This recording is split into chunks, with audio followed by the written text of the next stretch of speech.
The legends tell of shinobi whose power transcended generations, warriors whose very souls refuse to fade into history. But what happens when the most feared Uchiha of all time finds his consciousness merged with Konoha's most unpredictable ninja? This is not the story you thought you knew. This is the tale of how the ninja world trembled when Madara Uchiha's legacy found new life in the body of Naruto Uzumaki. The Awakening. Deep in the forest surrounding the Hidden Leaf Village, 12-year-old Naruto Uzumaki sprinted through the underbrush, his lungs burning with each desperate breath. This wasn't supposed to happen. What had begun as simple training had turned deadly when 3 masked shinobi ambushed him without warning or mercy.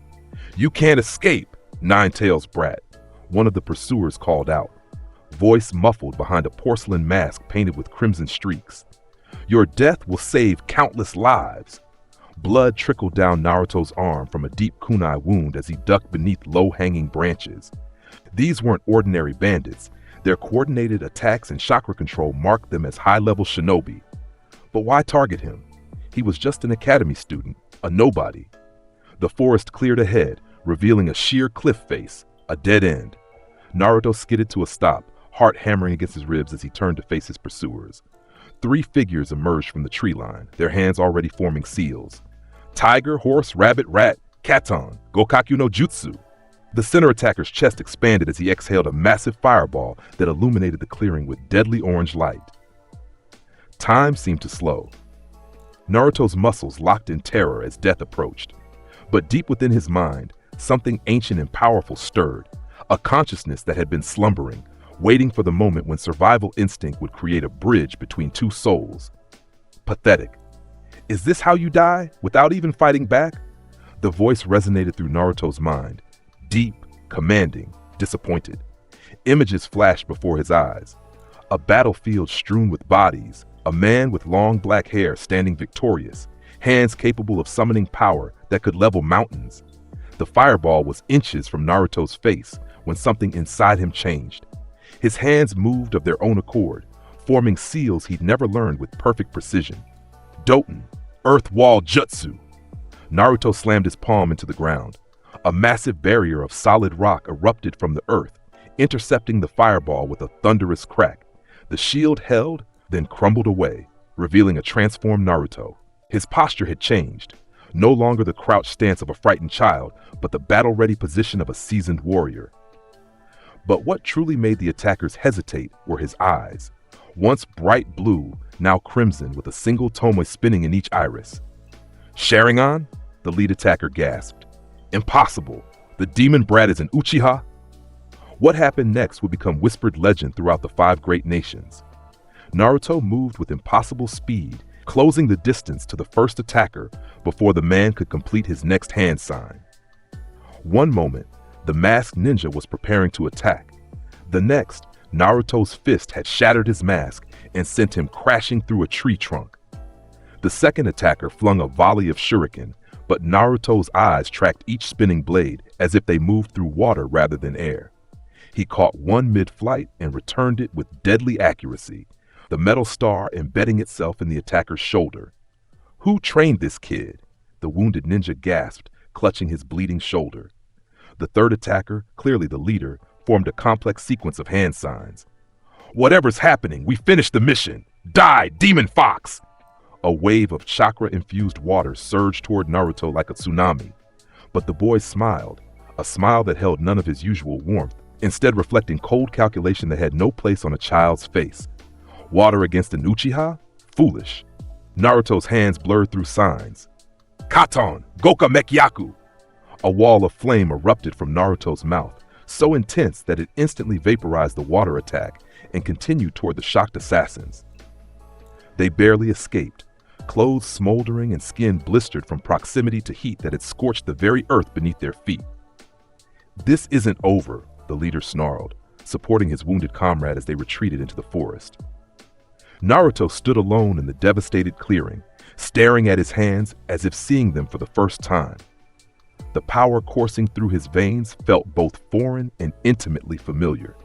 His mind was flooded with memories that weren't his, decades of battle, the rise and fall of clans, techniques that should have been impossible for him to know.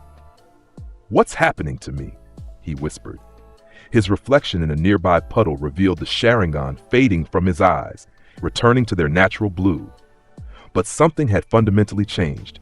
He could feel it, a presence sharing his consciousness, ancient and powerful. "You would have died without me, boy. Consider this the beginning of our partnership." Little did the Hidden Leaf know, their most unpredictable ninja had just become their most dangerous weapon, and the shadow of Madara Uchiha had returned to the world of the living. The Academy's new genius. The morning after his transformation, Naruto sat in his usual seat at the Ninja Academy, but nothing about him was usual anymore. Where once he'd fidget and disrupt class with pranks and outbursts, now he sat with perfect posture, eyes tracking Iruka-sensei's movements with unnerving intensity. "Today we'll review the basic clone technique," Iruka announced, demonstrating the hand signs. "Remember, proper chakra control is essential." The class groaned collectively. They'd practiced this jutsu dozens of times, all except Naruto, whose lips curled into a slight smirk. The clone jutsu had always been his weakest technique, his massive chakra reserves making the delicate control impossible. "Their teaching methods are even more pathetic than in my day," Madara's voice commented within Naruto's mind. "Show them what real skill looks like." "Naruto Uzumaki," Iruka called, noticing the boy's unusual attentiveness. "Since you're paying such close attention today, why don't you demonstrate for the class?" Snickers erupted around the room. Everyone knew Naruto couldn't produce a decent clone to save his life. "With pleasure, Iruka-sensei." Naruto's voice carried a confidence that silenced the laughter instantly. He stood and walked to the front of the classroom with measured steps. Instead of forming the standard hand signs, Naruto crossed his fingers in an unfamiliar pattern. Shadow Clone Jutsu. A puff of smoke filled the front of the classroom. When it cleared, 20 perfect copies of Naruto stood in formation, not the pale, sickly illusions he usually created, but solid duplicates radiating chakra. The class fell silent. Iruka dropped his teaching scroll. That's a Jonin-level technique," he stammered, approaching one of the clones and poking it to confirm its solidity. "How did you?" "I've been studying independently," Naruto replied smoothly. With a casual hand gesture, the clones disappeared in synchronized puffs of smoke. What he didn't mention were the hours spent the previous night communicating with the voice in his head, learning techniques that should have been impossible for a genin to master. The memories that flooded his mind weren't just of battle techniques, but of a lifetime spent honing the perfect warrior. Sasuke Uchiha, who had always ignored Naruto as beneath his notice, now stared at him with narrowed eyes. For the first time, he sensed something familiar in the class clown, something that set his nerves on edge. "Very impressive, Naruto," Iruka said carefully.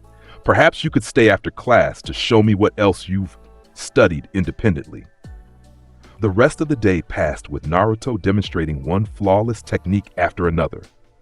Basic transformations, substitutions, even chakra control exercises that had previously been impossible for him, all executed with precision that left his instructors speechless. But what truly shocked the academy was what happened during sparring practice. "Sasuke Uchiha versus Naruto Uzumaki," announced Mizuki-sensei, a calculating gleam in his eye. Everyone expected the usual outcome. Sasuke dominating the dead last student with minimal effort. The two boys faced each other in the practice circle. Sasuke assumed his clan's traditional fighting stance, while Naruto stood relaxed, almost casual. "Begin," Mizuki called. Sasuke launched forward with impressive speed, aiming a precise strike at Naruto's chest. But what happened next caused every student and teacher to freeze in disbelief. Naruto sidestepped the attack with minimal movement, his body flowing like water around Sasuke's strikes. Each punch and kick from the Uchiha prodigy met empty air as Naruto seemed to anticipate every move before it happened.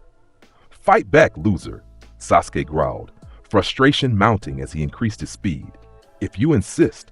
Naruto's voice carried an edge no one had heard before. What followed was a display of taijutsu so advanced that Mizuki found himself backing away from the practice circle. Naruto countered with a fighting style no one recognized, an ancient Uchiha combat form that had died out generations ago. His strikes targeted pressure points with surgical precision, each movement economical yet devastating. Within moments, Sasuke found himself on his back, the wind knocked from his lungs, with Naruto standing over him victorious. The practice yard fell silent. Then whispers erupted like wildfire. Did Naruto just beat Sasuke? That's impossible! When did he get so fast? But the most disturbing reaction came from Sasuke himself. As he stared up at his opponent, a flash of recognition crossed his face. Not of Naruto, but of something in his movements, his stance, that reminded him of the clan he had lost. Where did you learn to fight like that? Sasuke demanded, climbing to his feet. For just a moment, Naruto's eyes seemed to flash red. I've always had it in me. You just never noticed. What the academy students didn't see was the internal conversation happening within Naruto's mind. You nearly revealed too much, Madara's voice admonished. The Uchiha boy suspects something. We must be more careful. I know, Naruto whispered once alone. But why are you helping me? What do you want? The answer came with chilling clarity, a second chance. The world denied me my vision once. Through you, I'll reshape it properly this time. That night, as academy instructors met with the Hokage to discuss Naruto's inexplicable transformation from dead last to prodigy, the boy himself stood before a mirror in his apartment, practicing hand signs with obsessive precision. In the reflection, sometimes his shadow seemed to take another form, taller, with wild hair and armor from another era. The graduation exam was approaching, and what the Hidden Leaf would witness would change the village's destiny forever. The legacy of Madara Uchiha was awakening, and Naruto Uzumaki was its vessel.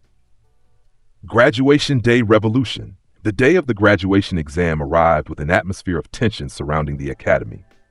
Word of Naruto's transformation had spread throughout the village, creating a buzz of speculation and concern. The third Hokage himself sat at the back of the examination room, ostensibly to observe all potential graduates. But his gaze repeatedly returned to the blonde-haired boy sitting with uncharacteristic stillness. This year's graduation test will be different, Iruka announced, scanning the room of nervous Genin candidates. In light of recent increased attacks on our borders, we've designed a more practical assessment. Murmurs rippled through the classroom. Naruto merely smiled, a gesture that didn't quite reach his eyes. They're testing you specifically, Madara's voice observed within Naruto's mind. The old man suspects something. Each candidate will enter the forest of death individually, Iruka continued.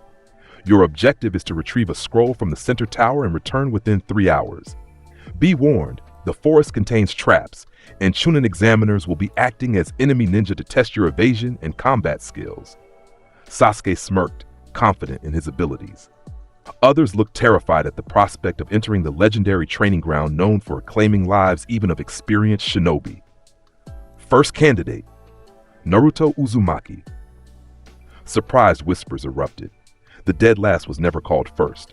This was further confirmation that something had changed in how the village viewed the formerly underestimated boy. Naruto stood calmly, walking to the door where an Anbu escort waited to take him to the forest entrance. Good luck, loser, Kiba called out with a snicker. Try not to die in there. Naruto paused at the doorway, turning back with an expression of such cold assessment that Kiba's laughter died in his throat. Luck, Naruto replied quietly, is for those without skill or preparation. The words weren't his own. They were Madara's, spoken through his lips. At the Forest of Death perimeter, Naruto stood before the massive locked gate. The Anbu handed him a basic equipment pouch containing 3 kunai and 2 shuriken. Deliberately limited resources to test improvisation skills. Your time starts when the gate opens. Remember, retrieve the scroll and return. Fighting should be avoided if possible. Naruto nodded, but internally Madara scoffed at such cautious advice. A true shinobi doesn't avoid conflict, he dominates it.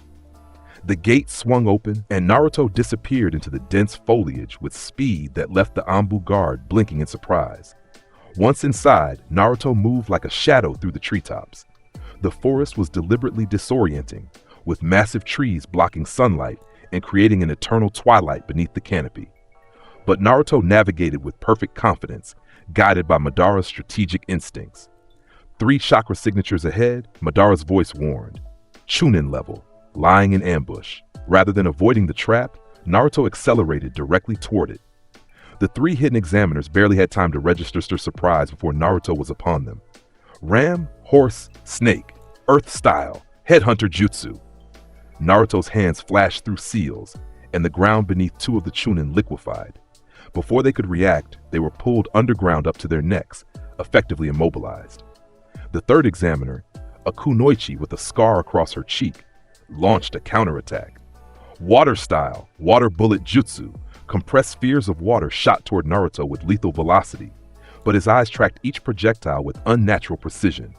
He didn't dodge. Instead, his hands formed seals at blinding speed. Fire style, phoenix flower jutsu. Multiple fireballs intercepted the water bullets, creating a steam cloud that obscured the battlefield. When it cleared, Naruto stood behind the kunoichi, kunai pressed against her throat. "How did you?"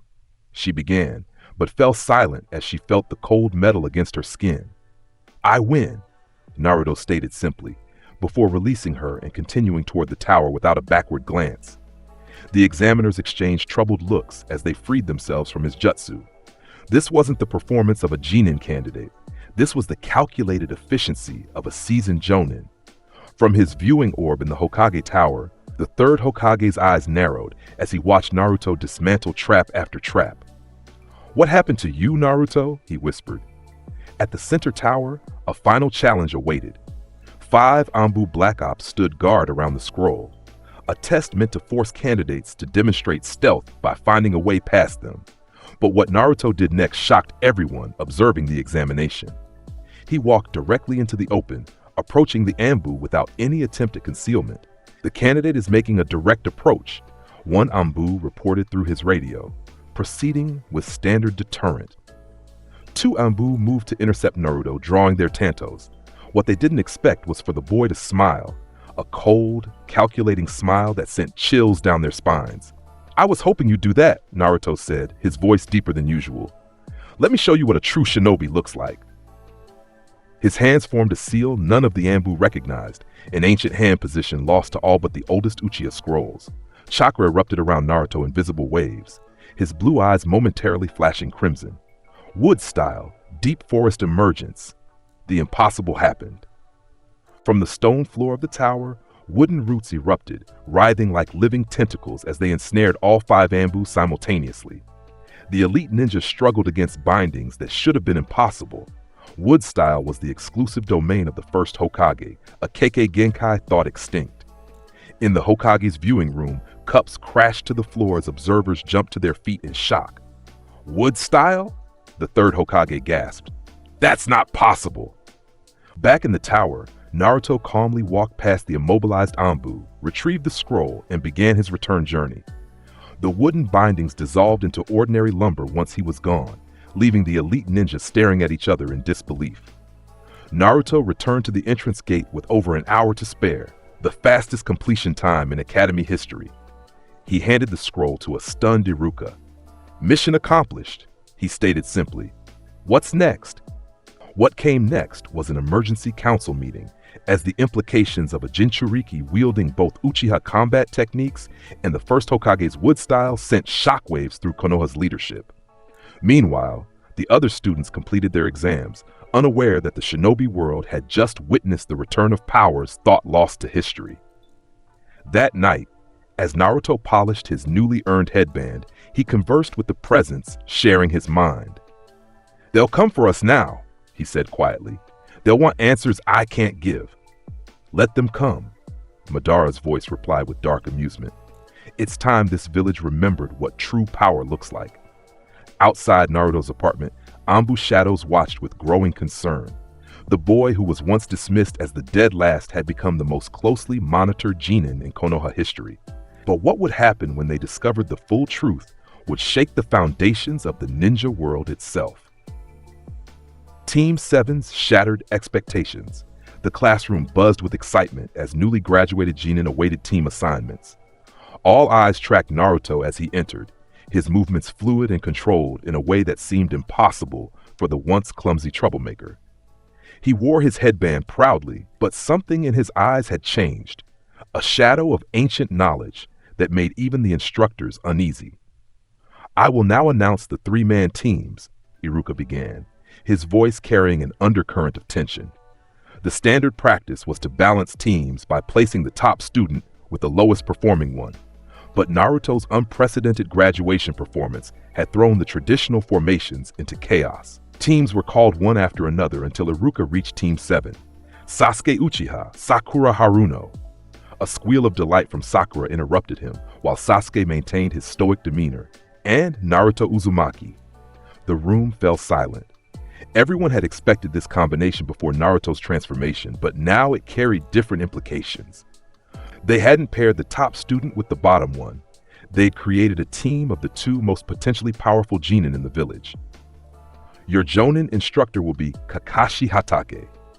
Sasuke's eyes narrowed at Naruto. Since the sparring incident, the last Uchiha had been watching his former rival with suspicious intensity, recognizing techniques that should have been exclusive to his clan. As the teams dispersed to meet their Jonin instructors, Team 7 waited in the assigned classroom. Hours passed with no sign of Kakashi. "He's always late," Sakura complained, trying to make conversation. Her attitude toward Naruto remained uncertain, torn between her long-standing dismissal of him and the unsettling new respect his abilities commanded. Naruto sat with his eyes closed, apparently meditating, while internally conversing with Madara. "This Kakashi, he possesses a sharingan stolen from our clan." Madara's voice seethed with ancient resentment. "He tests us by making us wait, a childish tactic." "Then let's test him back," Naruto murmured, opening his eyes.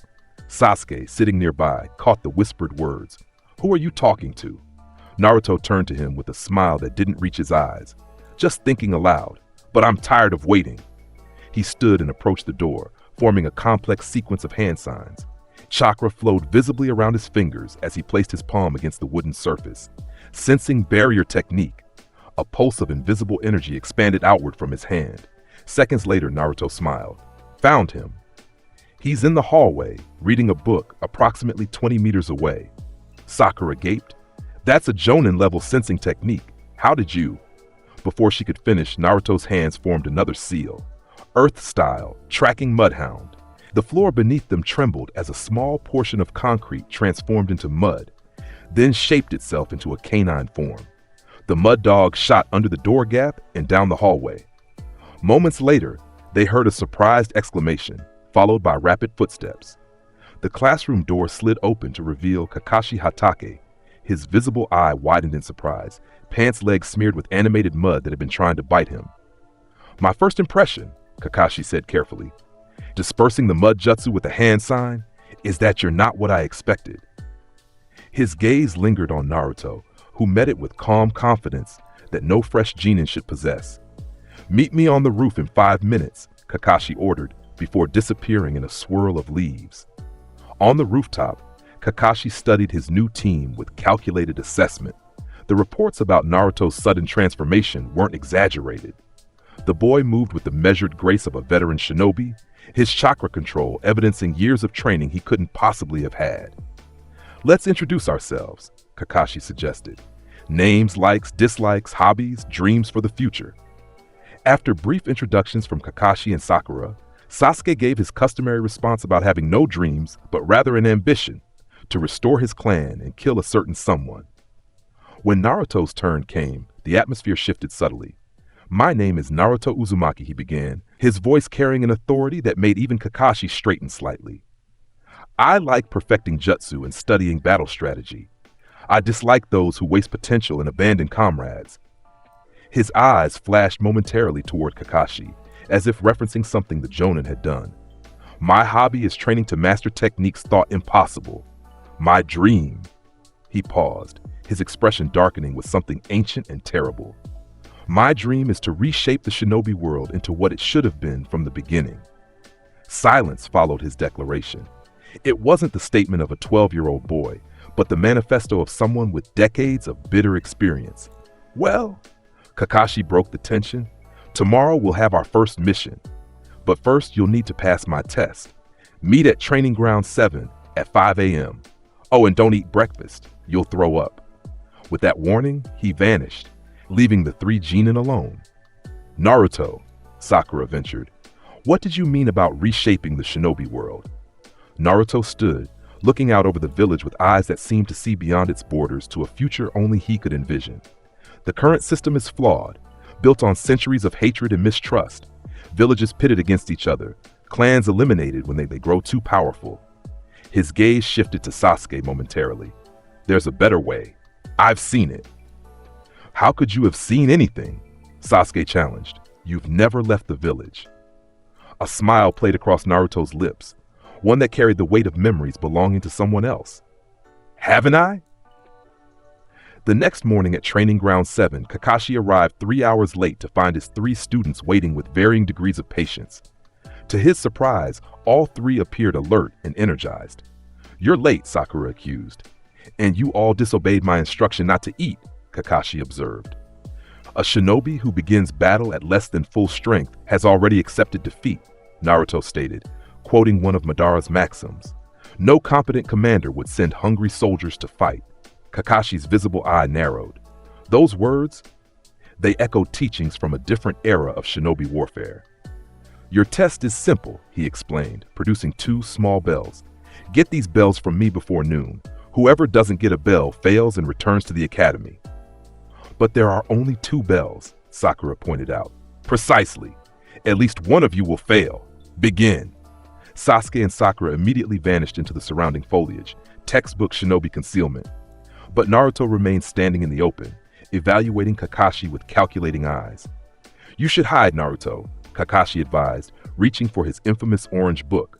A shinobi faces his opponents directly when he knows victory is assured, Naruto replied, dropping into a combat stance Kakashi hadn't seen in decades, an ancient Uchiha taijutsu position preserved only in forbidden scrolls. Where did you learn that stance? Kakashi demanded, putting his book away and uncovering his sharingan. Whatever was happening with Naruto had just been elevated from curious anomaly to potential village security threat. What happened next would be discussed in hushed tones among Konoha's elite for years to come.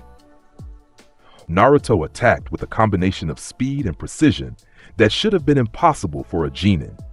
Each strike targeted critical pressure points with the accumulated knowledge of decades of combat experience. Kakashi barely defended himself, Sharingan tracking movements that seemed familiar yet impossible because they were the signature techniques of shinobi long dead. Fire-style Dragon Flame Jutsu. Naruto's hands formed seals at Jonin speed, releasing a precise stream of flame that forced Kakashi to substitute himself with a log. From his hidden position, Kakashi stared in disbelief. That technique was exclusive to the Uchiha clan's advanced fire repertoire.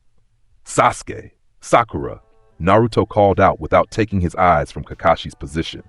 This test is about teamwork. The bells are a misdirection. No genin is expected to defeat a jonin alone. It's about working together despite competing interests. In the trees, Sasuke's eyes widened. How had Naruto deduced the true purpose so quickly? If we coordinate our attacks, Naruto continued, we can obtain the bells together and then decide who receives them. The objective is to demonstrate our ability to function as a unit.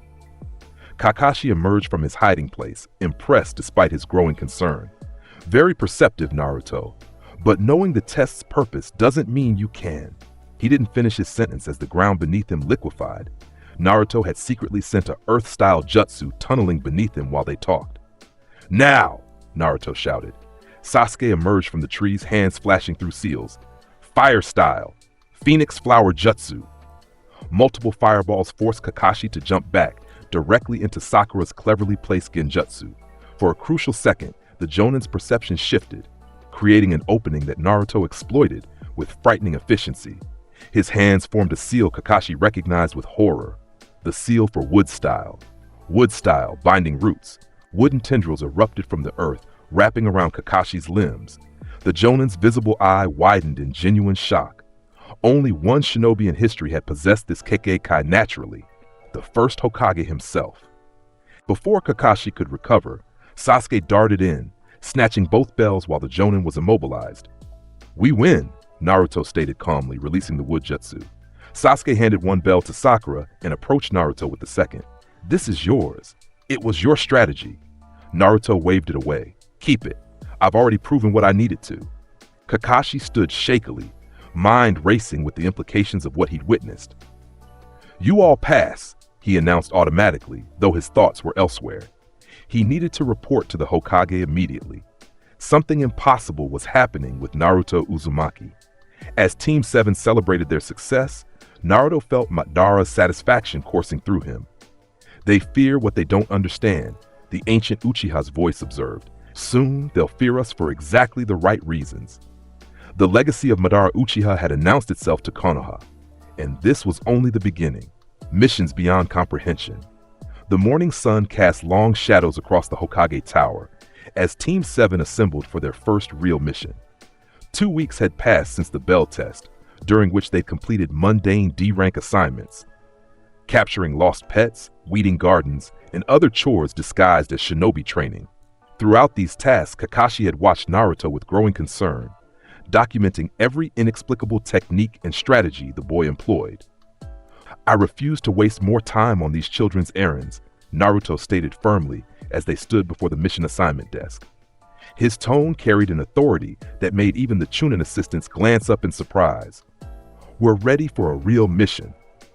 The third Hokage studied Naruto over steepled fingers, noting how Sasuke and Sakura had unconsciously positioned themselves in formation behind him, as if he were the team leader rather than Kakashi.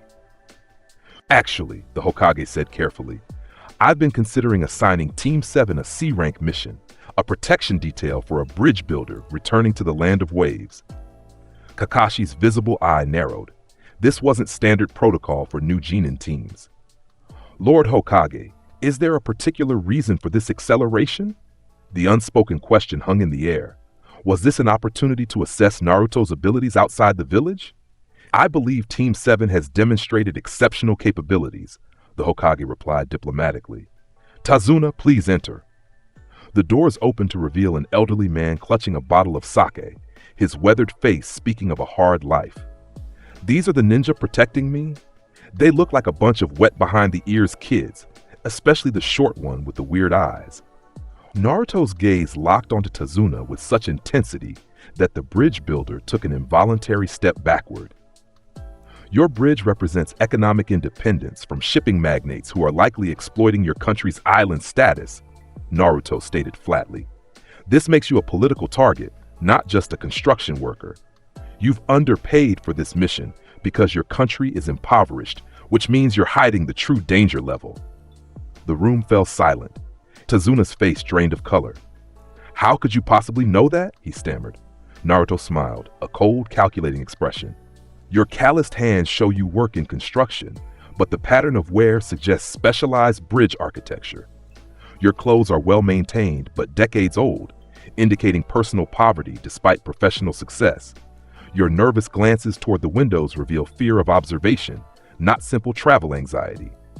Even Kakashi appeared stunned by the deductive reasoning. Most telling, Naruto continued, is the protective way you carry the bridge plans in your inner pocket, too valuable to risk in your luggage, suggesting they're crucial to a nation's future, not just a simple construction project. The third Hokage leaned forward, eyes sharp. Is this true, Tazuna? Have you misrepresented your mission parameters? The bridge builder crumbled under the combined scrutiny, confessing the truth about Gado's shipping monopoly and the hired assassins targeting him. What should have been a simple C-rank mission was actually a high B-rank, potentially A-rank operation. We should reassign this to a Jonin team, Iruka suggested from his position at the mission desk. No, Naruto countered immediately. We'll take it. That's not your decision to make, Kakashi reminded him sharply. But Naruto turned to his teammates. Sasuke, this mission offers combat experience against skilled opponents, exactly what you need to progress toward your goal. Sakura, the diplomatic complexities of an impoverished nation under corporate tyranny will develop your analytical skills beyond what any academy training could provide. Both Genin nodded in agreement, swayed by his logical assessment of their personal development needs. Kakashi sighed, recognizing he'd lost this battle before it began. We'll accept the mission, Lord Hokage. As Team 7 departed to prepare, the third Hokage summoned an Anbu operative. Follow them at a distance. Report directly to me if anything unusual occurs. The journey to the Land of Waves began uneventfully, but Naruto remained hypervigilant, his senses extended far beyond normal genin capabilities. Madara's consciousness continuously analyzed their surroundings, drawing on centuries of battlefield awareness. 2 chakra signatures ahead, Madara's voice warned within Naruto's mind. Chunin level, water nature affinity, ambush formation. Naruto subtly signaled Sasuke with hand gestures developed during their training sessions, movements derived from ancient Uchiha battle language that Kakashi observed with increasing unease. When the demon brothers attacked, emerging from a puddle on the seemingly dry road, Team 7 was fully prepared. What should have been a surprising ambush transformed into a devastating counterattack. Sasuke, left flank! Sakura, protect the client! Naruto called out, his voice carrying the natural command of a battlefield general. The poison chains of the demon brothers lashed out toward Kakashi, seemingly catching and shredding the Jonin. But rather than panic, Naruto smiled knowingly, recognizing the substitution jutsu instantly. As one assassin charged toward Tazuna, Naruto's hands formed seals at blinding speed, Earth-style swamp pit. The ground beneath the charging ninja liquefied, trapping him to his waist. Before the second assassin could adjust, Sasuke had disabled his chain weapon with perfect shuriken placement. Fire-style, dragon's breath. A concentrated stream of flame erupted from Naruto's lips, not aimed to kill but to superheat the metal gauntlets of the trapped assassin, forcing him to discard them or suffer severe burns. Within seconds, both demon brothers were disabled and bound, without Kakashi having to intervene from his observation point in the trees. Impressive teamwork, the Jonin acknowledged, reappearing beside them. Though I'm curious how you knew they were hiding in that puddle, Naruto. A water puddle on a dry road when it hasn't rained in days? Naruto replied dismissively. Even an academy student should notice such an obvious deception. But Kakashi noted how Naruto had specifically prepared Sasuke for the attack before it happened, as if he'd sensed the assassin's chakra signatures, an ability far beyond genin level. The interrogation of the demon brothers revealed the involvement of Zabuza Momochi, the demon of the hidden mist and former member of the 7 ninja swordsmen. A true Jonin-level threat. We should return to the village and request appropriate backup, Kakashi suggested, though he already knew what Naruto's response would be.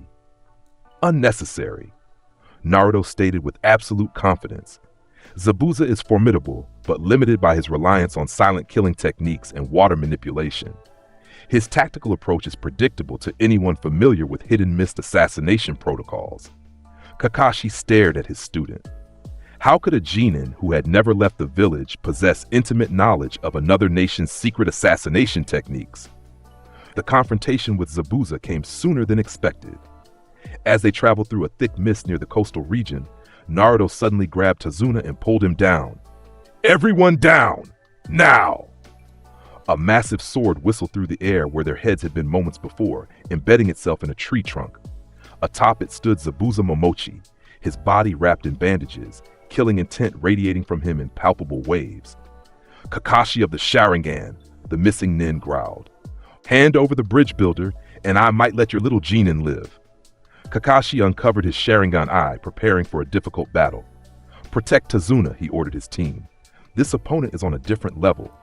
But Naruto stepped forward, his posture relaxed yet alert in a way that made even Zabuza pause. Naruto, get back in formation, Kakashi barked. Zabuza Momochi, Naruto stated, ignoring his sensei's command. Former Anbu assassin of the Hidden Mist, exiled after a failed coup against the 4th Mizukage. Your water prison technique requires continuous physical contact to maintain, making it simultaneously your strongest and most vulnerable jutsu.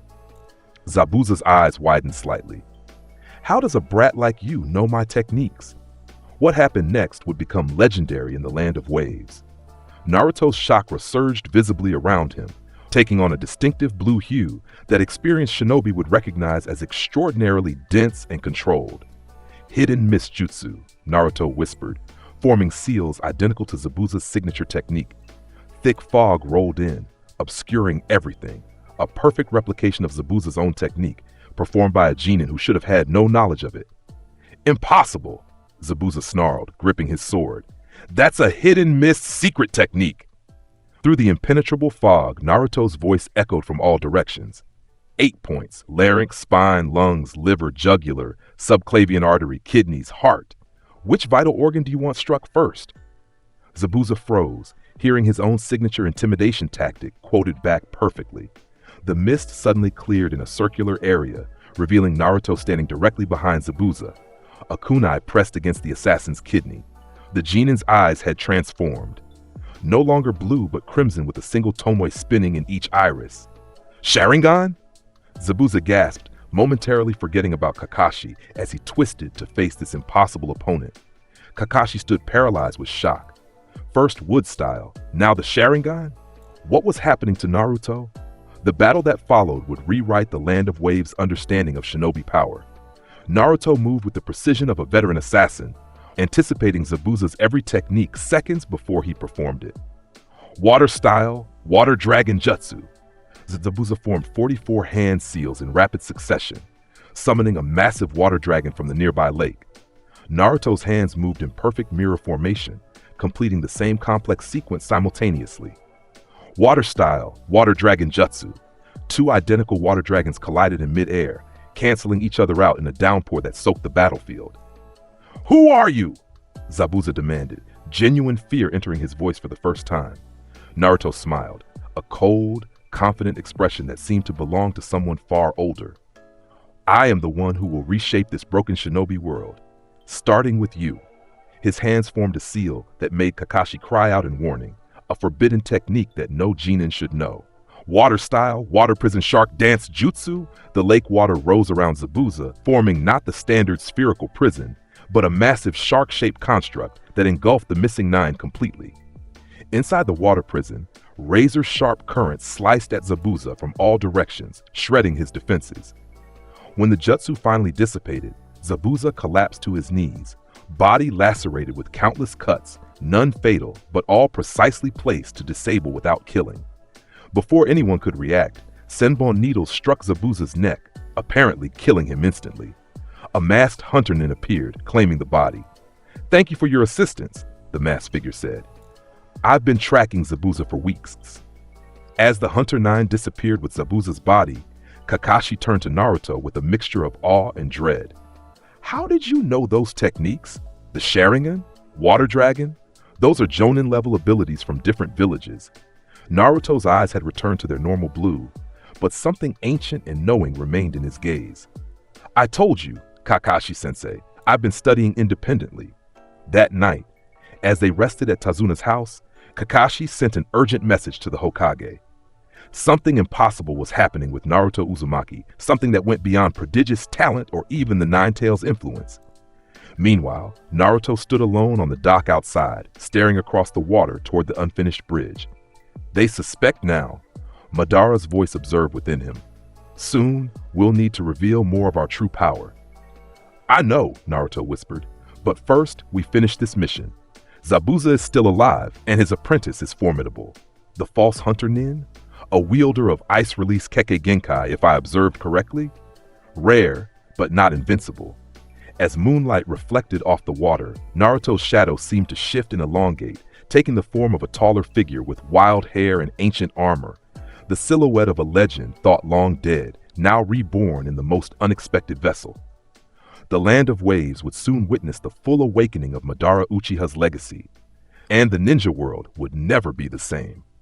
The Chunin exams, power unleashed. The return to Konoha following the Land of Waves mission brought Team 7 unprecedented attention.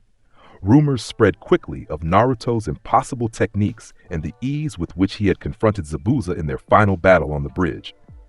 What was supposed to be a simple C-rank mission had evolved into an A-rank confrontation, with Naruto, not Kakashi, emerging as the decisive factor. We need to discuss what happened, Kakashi said quietly as they approached the village gates. His Sharingan had been covered once more, but the memory of Naruto's crimson eyes haunted him. What's there to discuss? Naruto replied with calculated innocence. We completed the mission successfully. You know that's not what I mean. Kakashi's voice hardened. The Sharingan, wood style, advanced water techniques, none of these should be possible for you. Naruto's eyes met his sensei's with unflinching confidence. Perhaps your understanding of what's possible is limited by tradition rather than reality. Before Kakashi could respond, they reached the gates where an Anbu operative waited, a direct summons from the Hokage for Naruto alone. In the Hokage's office, Naruto stood calmly as the village leader studied him with concerned eyes. Also present were Homura and Koharu, the elder advisors, and surprisingly, Danzo Shimura, the enigmatic leader of Root.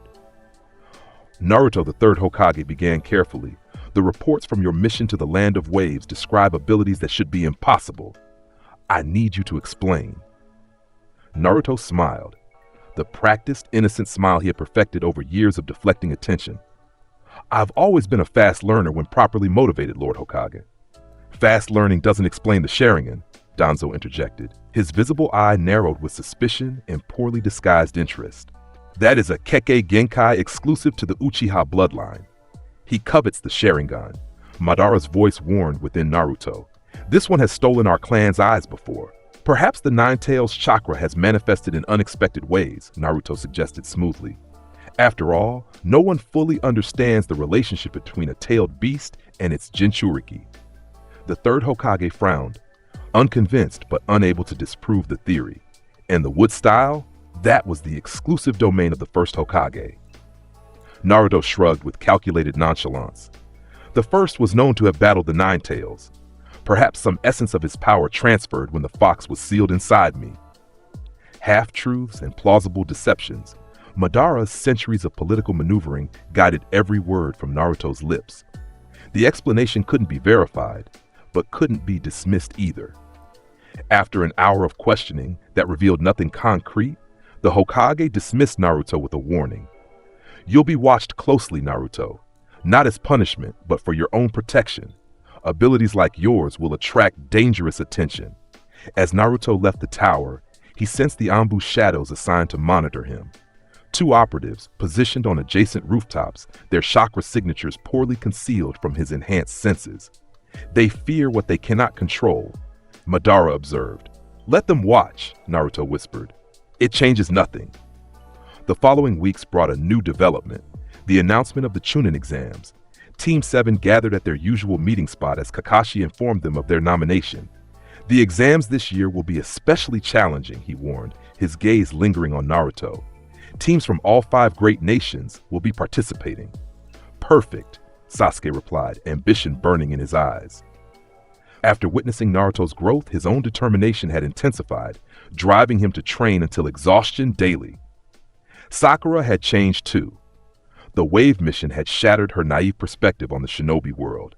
She'd begun studying medical techniques and genjutsu, recognizing that she needed to contribute more than just textbook knowledge.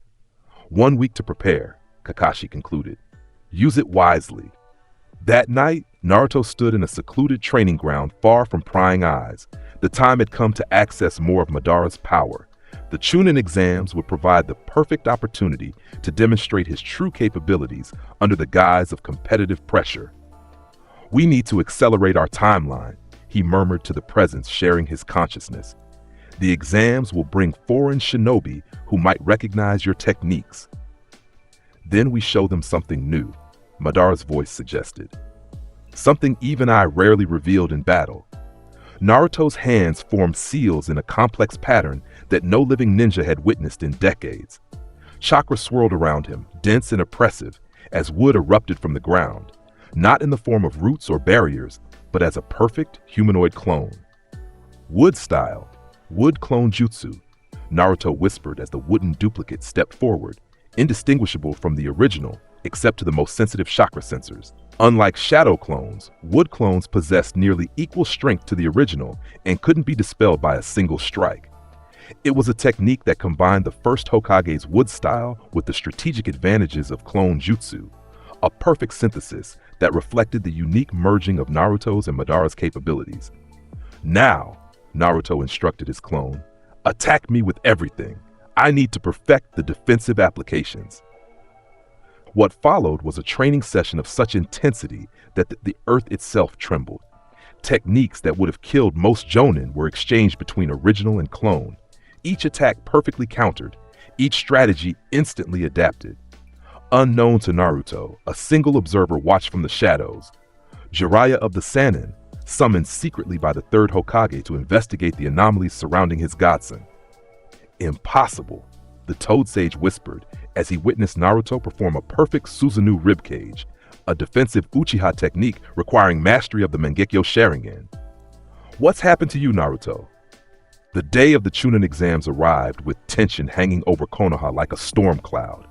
Teams from across the shinobi world gathered, including the enigmatic Sand siblings led by Gaara, the Jinchuriki of the One Tail. As Team 7 entered the examination building, Naruto immediately sensed the other-tailed beast's chakra.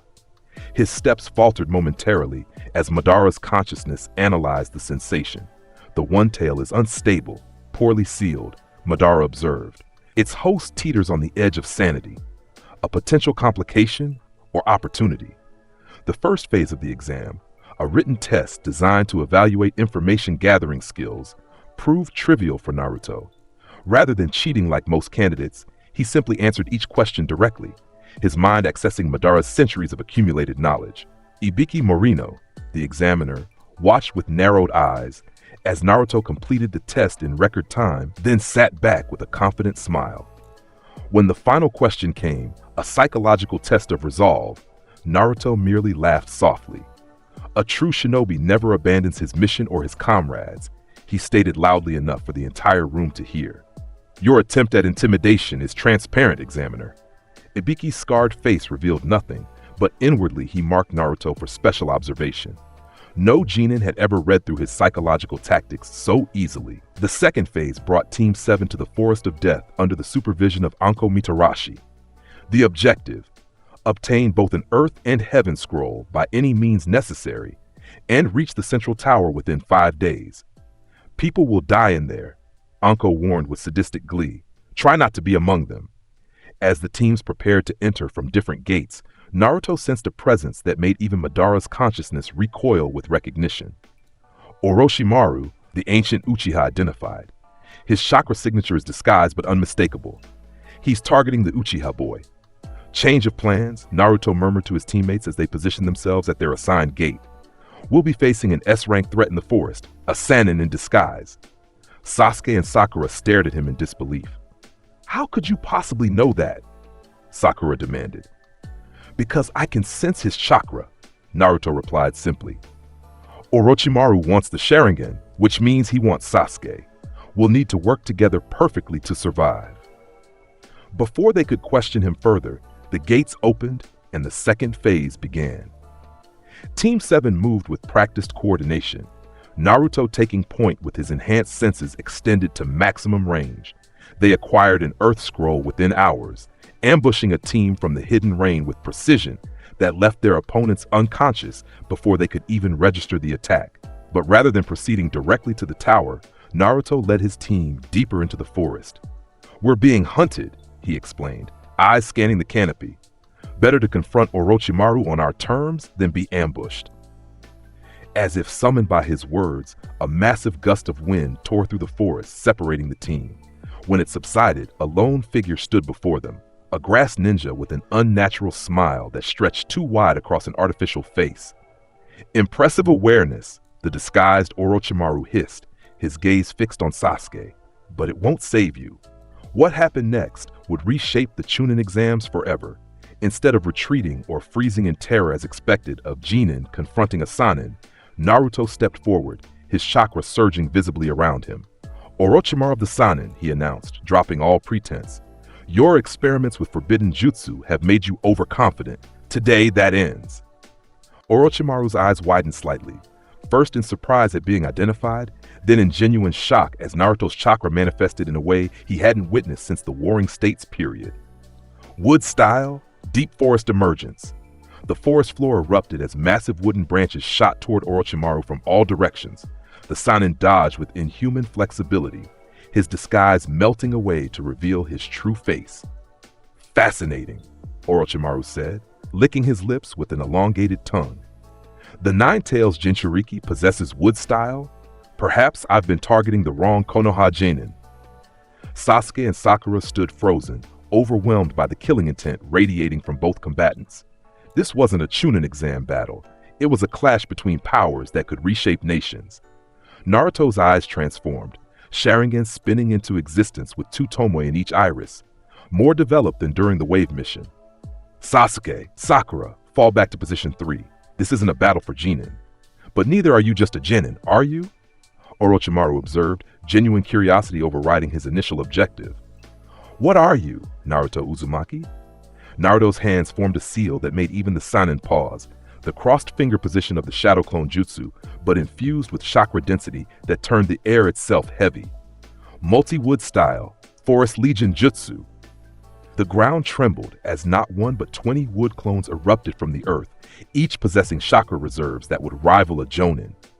Simultaneously, Naruto's original body began radiating an orange glow, the initial stage of Nine-Tails' chakra merging with his own. Impossible, Orochimaru whispered, genuine concern crossing his features for the first time. That combination of Kekkei Genkai. The battle that followed would later be described by Anbu observers as beyond comprehension for Genin-level combat. Naruto's wood clones attacked in perfect coordination, each utilizing different elemental affinities in combinations that shouldn't have been possible for a single shinobi. Fire style, Great Fire Annihilation. 5 clones simultaneously released a wall of flame that transformed a section of the forest into ash within seconds. Water style, Water Dragon Whip. 3 more manipulated water from the atmosphere itself, creating lashing tendrils that countered Orochimaru's snake summons.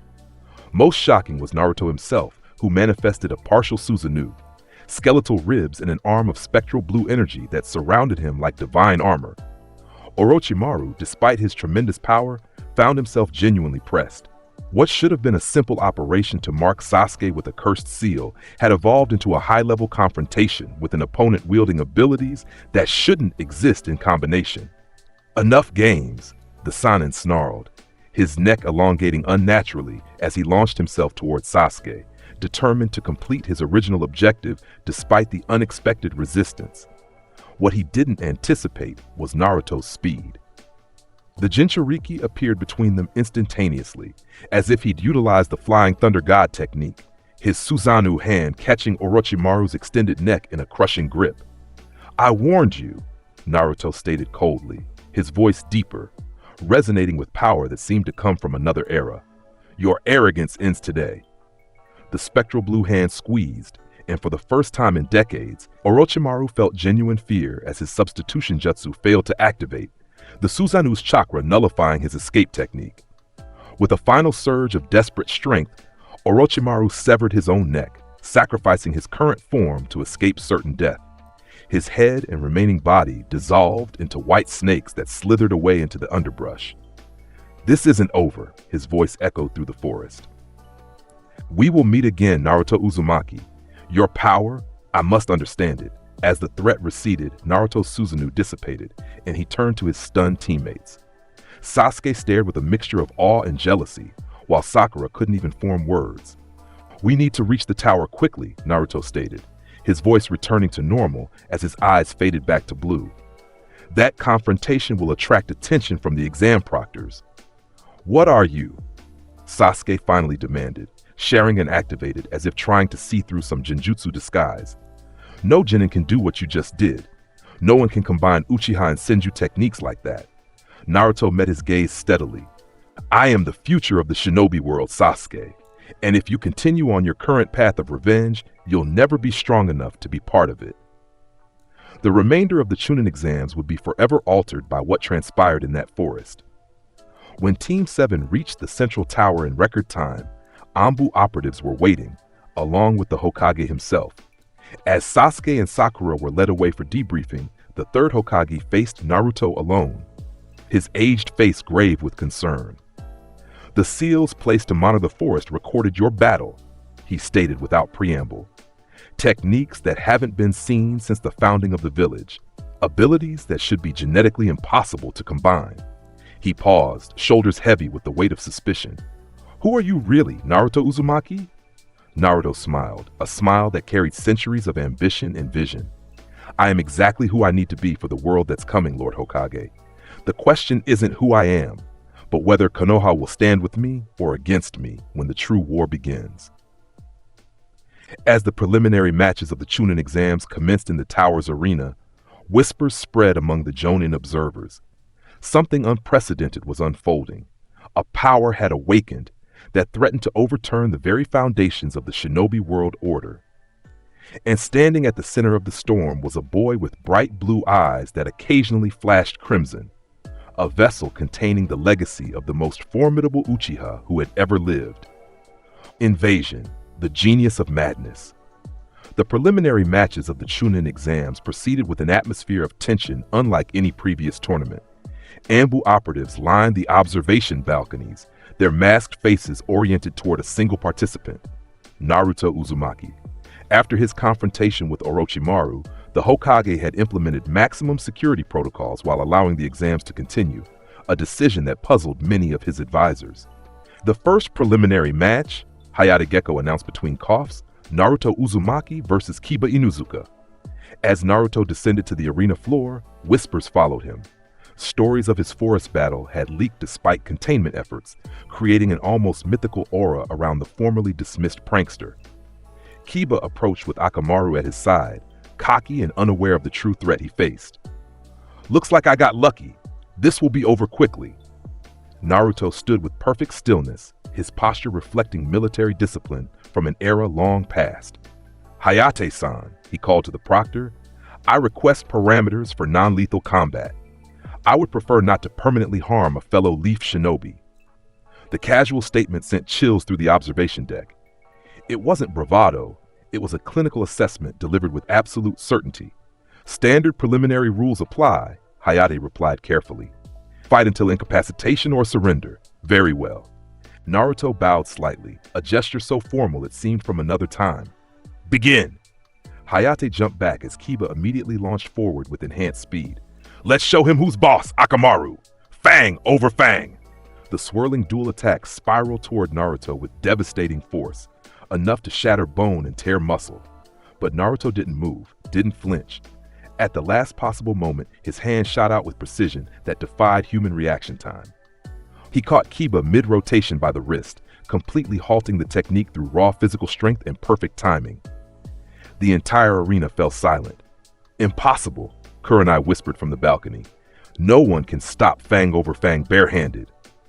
Before Kiba could register what happened, Naruto placed 2 fingers against the Inuzuka's forehead. "Genjutsu, Temple of Nirvana." Kiba's eyes rolled back as he collapsed instantly into a deep sleep, his body crumpling to the floor with Akamaru following a second later. The entire match had lasted less than 10 seconds. "Winner, Naruto Uzumaki," Hayate announced, unable to keep shock from his voice. As medics collected the unconscious Kiba, Kakashi studied his student with growing concern. The genjutsu Naruto had used was Jonin level, requiring chakra control and mental discipline that should have been impossible for a genin, especially one with the 9 tails sealed inside him. The remaining preliminary matches unfolded with relative normalcy until Sasuke faced a hidden sound genin. Inspired by Naruto's effortless victory and driven by competitive pride, Sasuke fought with newfound determination, his 2 Tomoe Sharingan analyzing and countering every technique before it formed. "He's improved dramatically," Might Guy observed to Kakashi. "Is this in response to Naruto's growth?" Kakashi nodded slightly. "Sasuke won't be overshadowed willingly, but I'm concerned about what's driving them both." When the preliminary rounds concluded, 8 genin remained for the finals. Naruto and Sasuke from Team 7, Shikamaru Nara, Neji Hyuga, Gaara of the Sand, and 3 others from various villages. The matchups were determined by random drawing, with Naruto scheduled to face Neji in the first round.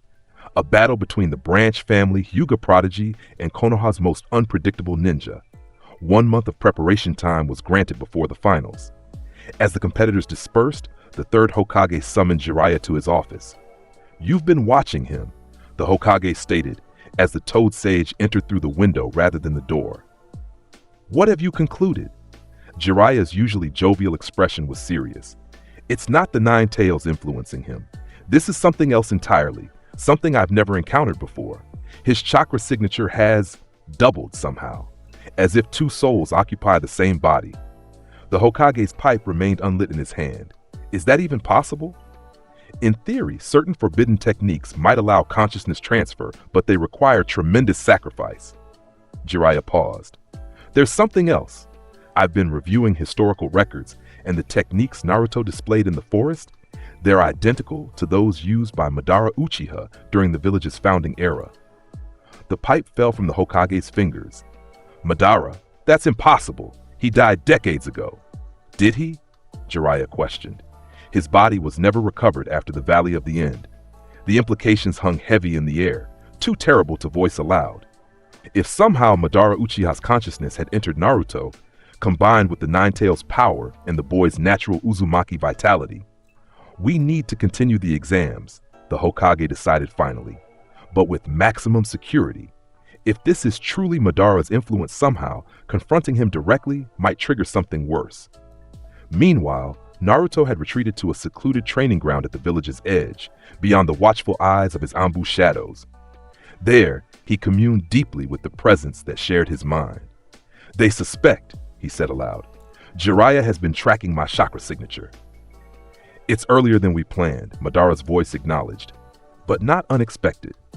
The invasion Orochimaru is orchestrating provides perfect cover for the next phase of our emergence.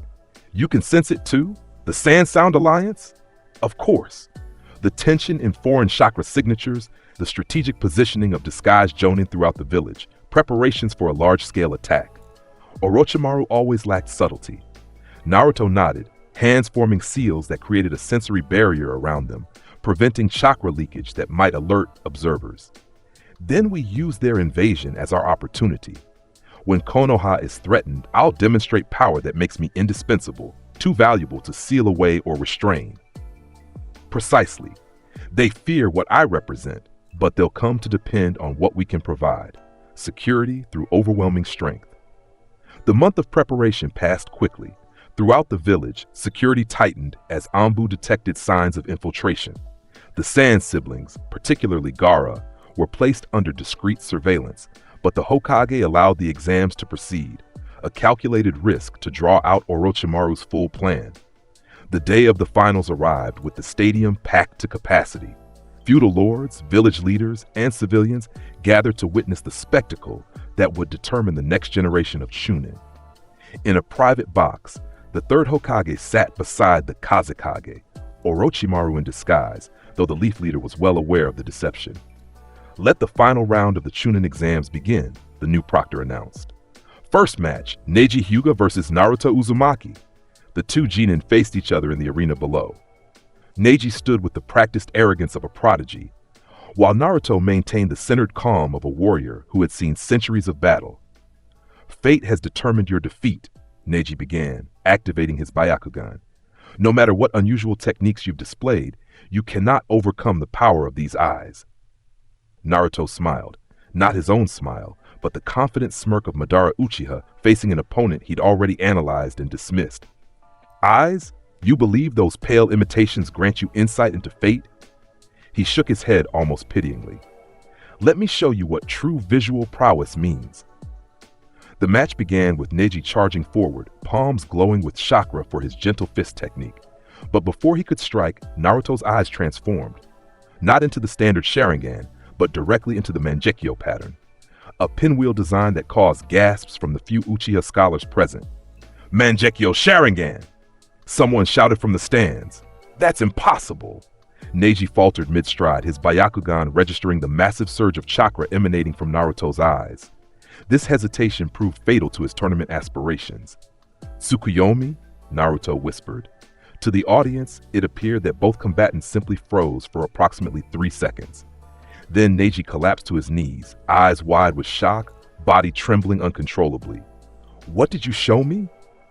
The Hyuga prodigy gasped, struggling to rise but finding his muscles unresponsive. Naruto leaned close, his voice pitched for Neji alone.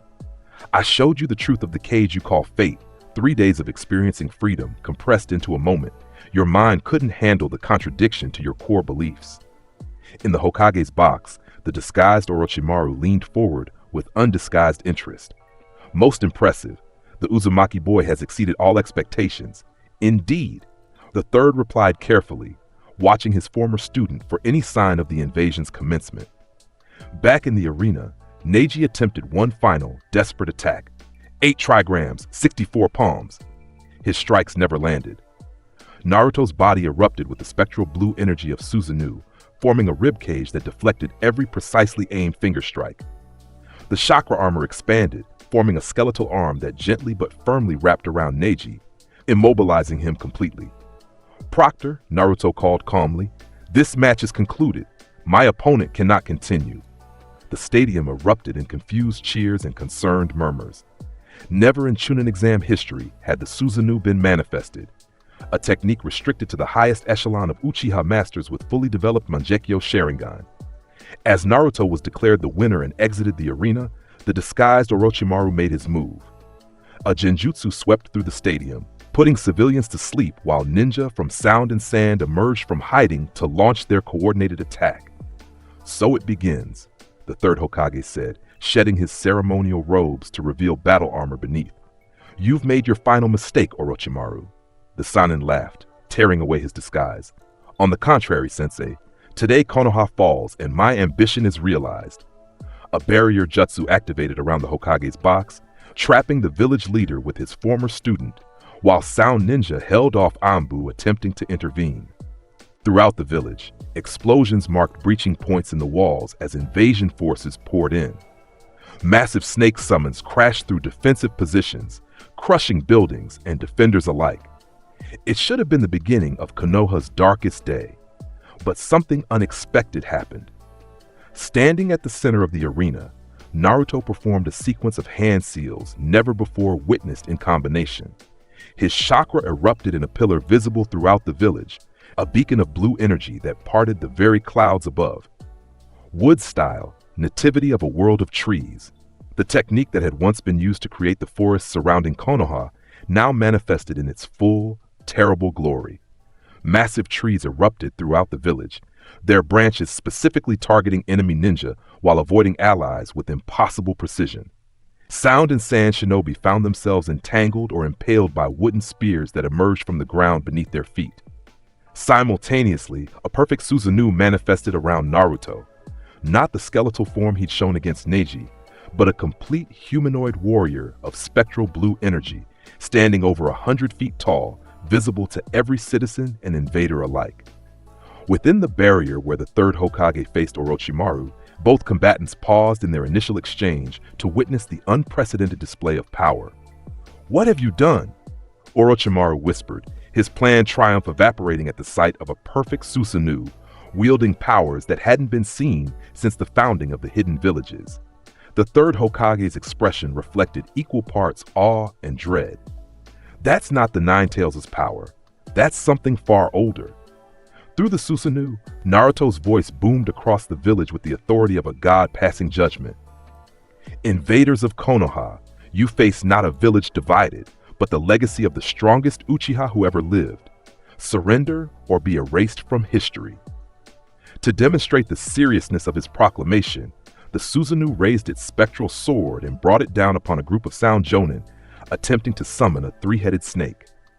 The blade cleaved through both ninja and summon, creating a fissure in the earth that extended for half a mile beyond the village walls. The effect on the invasion force was immediate.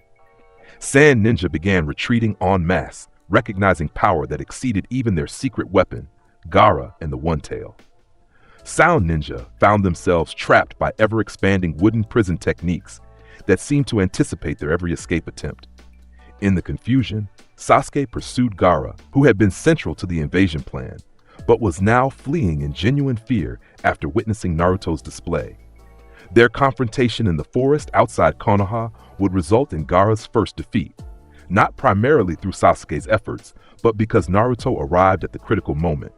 His Susanoo dispersed, but his eyes still manifesting the Mangekyo Sharingan. "You are like me," Gaara gasped, his sand armor cracking as he recognized another Jinchuriki. "But what is inside you is far worse than my demon." Naruto approached the injured Sand Ninja, kneeling beside him with unexpected gentleness. "Not worse, Gaara, just older and wiser. Your tailed beast can be a partner rather than a curse, but first you must understand its nature." He placed his hand on Gaara's forehead, using a technique that bypassed the conventional boundaries between Jinchuriki and tailed beast. Let me show you. For a brief moment, Gaara's eyes widened in revelation before he lapsed into unconscious healing. What Naruto had shared wasn't just control techniques, but perspective that only an ancient consciousness like Madara's could provide, insight into the true nature of the tailed beasts and their relationship to human hosts.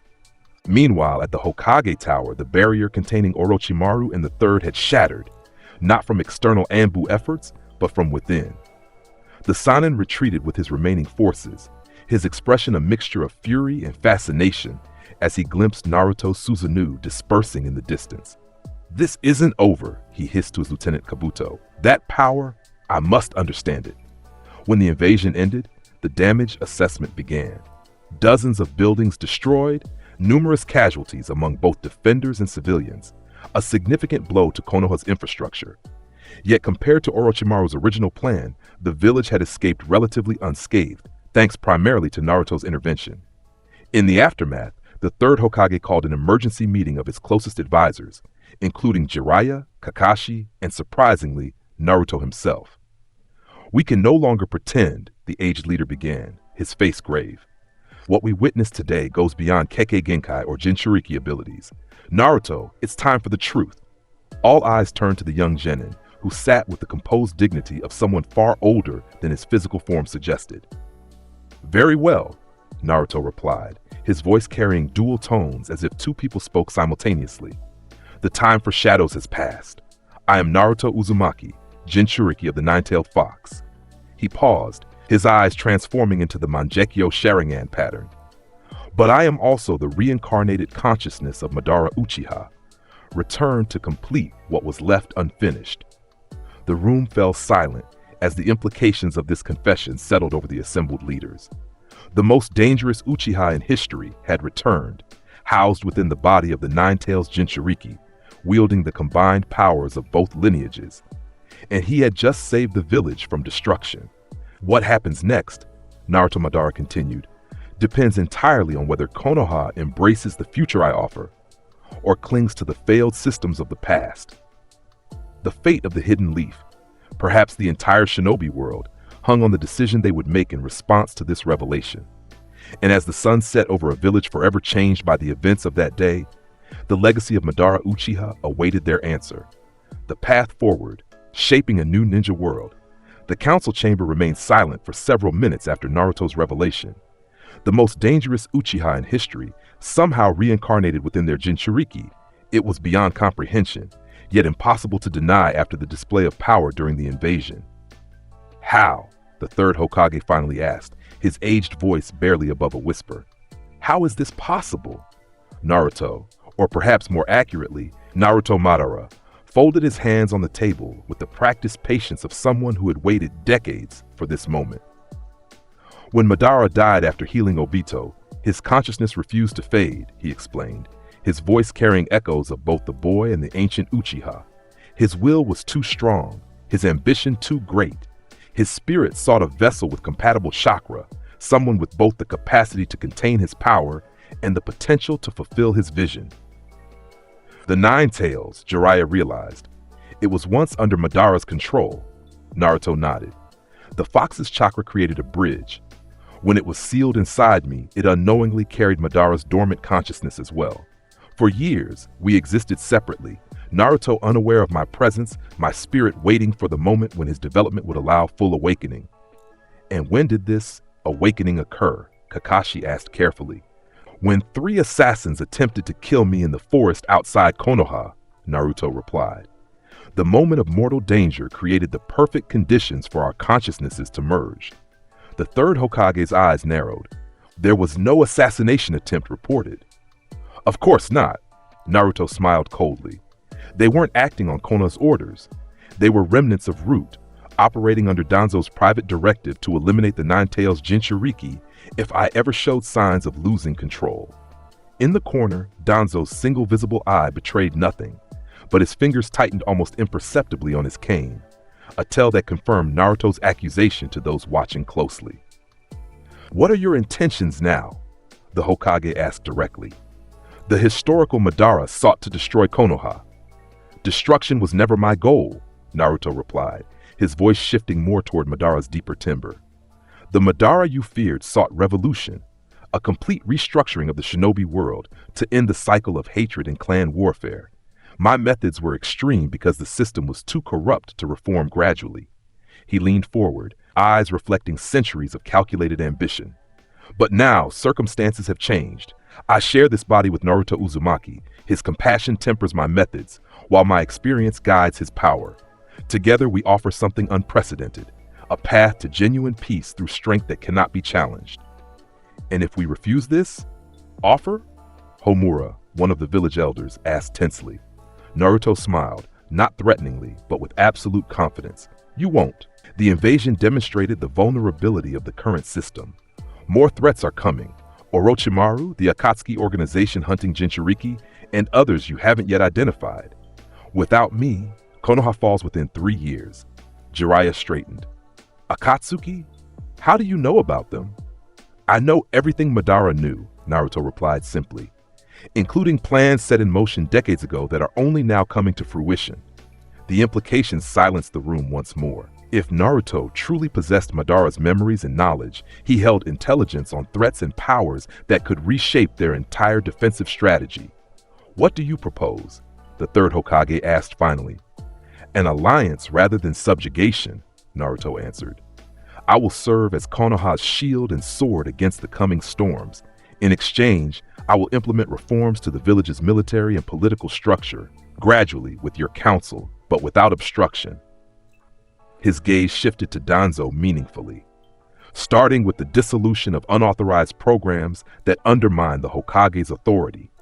The tension in the room could have been cut with a kunai, as the village leadership recognized the crossroads before them. Fight against this reincarnated Madara and likely lose everything, or ally with him and navigate an uncertain future guided by his vision. We will need time to consider, Koharu began, but the Hokage raised his hand, silencing her. No, we've seen what he's capable of. Without his intervention today, Konoha would have fallen. The aged leader looked directly at Naruto, seeing both the boy he'd watched grow and the ancient presence now sharing his form. I accept your proposal, with conditions. Any reforms must be approved by council vote, and you will take no unilateral military action without authorization. Naruto inclined his head. Acceptable, provided the council is restructured to include representation from all major clans, not just the founding families. And what of the boy? Kakashi asked quietly. Is Naruto still himself? For the first time, Naruto's expression softened, genuine warmth replacing calculated diplomacy. I'm still here, Kakashi-sensei. We're not fighting for control. We're in harmony. Madara needs my connections to this generation, and I need his power and knowledge to protect everyone precious to me. The meeting concluded with tentative agreements and assignments to manage the invasion's aftermath. As the council members departed, many casting uncertain glances back at the boy who now represented their greatest hope and most terrifying potential threat, only Jiraiya remained behind. The Akatsuki, the Toad Sage said once they were alone. Tell me everything. Over the following weeks, Konoha rebuilt with unprecedented efficiency. Wood-style techniques accelerated reconstruction, while Naruto's strategic deployment of shadow clones, enhanced with Madara's combat experience, strengthened border security beyond anything the village had previously maintained. The Chunin exams were officially concluded, with field promotions granted based on performance during the invasion rather than tournament results. Naruto, Sasuke, and Shikamaru received their Chunin vests in a public ceremony designed to demonstrate the village's swift recovery and resilience. But the most significant changes happened behind closed doors. With Jiraiya and select Anbu commanders, Naruto Madara mapped out the Akatsuki organization in detail, their members, abilities, and ultimate objective to collect all tailed beasts. Their leader believes he is following my plan, Naruto explained, marking positions on a map of the 5 great nations. But he misunderstood my true intentions. He seeks to cast an eternal genjutsu over the world, a false peace built on universal dreaming. And that's not what you wanted? Jiraiya asked carefully. Naruto's eyes reflected the ancient Uchiha's ambition. Dreams are temporary escapes. I sought to fundamentally transform reality itself, to create a world where strength isn't squandered in pointless conflicts between villages, but united against greater threats. What greater threats could possibly exist beyond what you've described? The Hokage questioned. Naruto's expression darkened. There are powers beyond the five great nations that even I only glimpsed in my original lifetime. Entities sealed away that make the tailed beast seem insignificant. If humanity remains divided, we will eventually face extinction. This revelation catalyzed a complete restructuring of Konoha's foreign policy. Diplomatic missions were dispatched to Suna, leveraging their failed invasion as an opportunity to establish new alliances rather than seek reparations. Naruto personally requested to lead the delegation to the Land of Waves, where his earlier mission had created connections that could be transformed into strategic partnerships. Within the village, changes were equally dramatic. The academy curriculum was overhauled under Naruto's direction, introducing combat training methods from the Warring States era combined with modern chakra control techniques. Medical programs expanded significantly, with Tsunade recalled to the village, not by the Hokage's request, but through a personal letter from Naruto that referenced events only Madara could have known about her grandfather, the first Hokage. Most controversial was the integration of former root operatives into regular Anbu forces. Danzo's unauthorized program was officially disbanded, its existence publicly acknowledged, and its members given opportunities for rehabilitation rather than punishment. This move simultaneously eliminated a potential internal threat while strengthening Konoha's special operations capabilities with already trained operatives. 3 months after the invasion, Naruto stood atop the Hokage monument at sunset, gazing across the rebuilt village. Beside him, Sasuke Uchiha maintained a guarded but respectful distance, their relationship fundamentally altered by the revelation of Madara's presence. "You should have told me," Sasuke said, breaking the silence between them. "About Madara, about the power you could help me achieve." Naruto turned to face the last loyal Uchiha. "You weren't ready. Your heart was consumed by revenge, making you vulnerable to manipulation. Itachi wouldn't want the power you seek used for vengeance." Sasuke's eyes widened at the casual mention of his brother. "What do you know about Itachi?" "Everything," Naruto replied simply, "including the truth about the Uchiha massacre, the orders that came from Konoha's elders, the impossible choice your brother faced, and the illness that's slowly killing him even now." The revelation struck Sasuke like a physical blow, his knees nearly buckling as years of hatred and certainty crumbled beneath this new perspective. That's impossible. Itachi murdered our clan for power." "That's what he wanted you to believe," Naruto said gently, Madara's knowledge tempered by Naruto's compassion. "To protect you from the truth and give you purpose. But now you're needed for something greater than revenge." He extended his hand to the stunned Uchiha. "Join me, Sasuke, not as my subordinate, but as my equal. Together, we can reform not just Konoha, but the entire shinobi world. We can create the peace that both our clans originally sought when they founded this village." Sasuke stared at the offered hand, his entire worldview shattering and reforming in a single conversation. "I need to confirm this. I need to face Itachi myself." "You will," Naruto promised, "but properly prepared and with the full support of Konoha, not as a rogue avenger playing into Itachi's sacrificial plan." That conversation marked the beginning of a new alliance that would reshape the balance of power throughout the five great nations. With Sasuke committed to Konoha's new direction, and Naruto Madara's strategic brilliance guiding their development, the Hidden Leaf entered an unprecedented period of growth and influence. 6 months after the invasion, representatives from all major villages gathered in Konoha for the first ever Shinobi Union Summit, a direct result of Naruto's diplomatic initiatives and the growing recognition that the Akatsuki threat required unprecedented cooperation. As delegates entered the newly constructed council hall, many paused to study the young Chunin who had orchestrated this historic gathering. At 14 years old, Naruto Uzumaki had ascended to become Konoha's chief strategic advisor, his recommendations carrying the weight of Madara's centuries of experience while being delivered with Naruto's natural charisma and optimism. Today marks the beginning of a new era, the third Hokage announced to the assembled leaders. For too long, our villages have viewed strength as a zero-sum competition. But true power comes from alliance, not isolation. From his position beside the Hokage, Naruto surveyed the gathered representatives, the Kazekage with Gaara as his bodyguard, the Mizukage attending personally despite historical isolationism, delegates from smaller villages seeking protection in the new order. They come out of fear and necessity now, Madara's voice observed within their shared consciousness. But in time, they will see the wisdom of unity. Not just wisdom, Naruto thought back. They'll see the results. Peace that brings prosperity, strength that deters aggression without requiring constant warfare. As the summit proceeded, Naruto presented evidence of the Akatsuki's plans. Intelligence so detailed that it silenced even the most skeptical participants. Joint training programs were established, standardized communication protocols implemented, and the first ever shared bingo book created to track S-rank threats across all territories.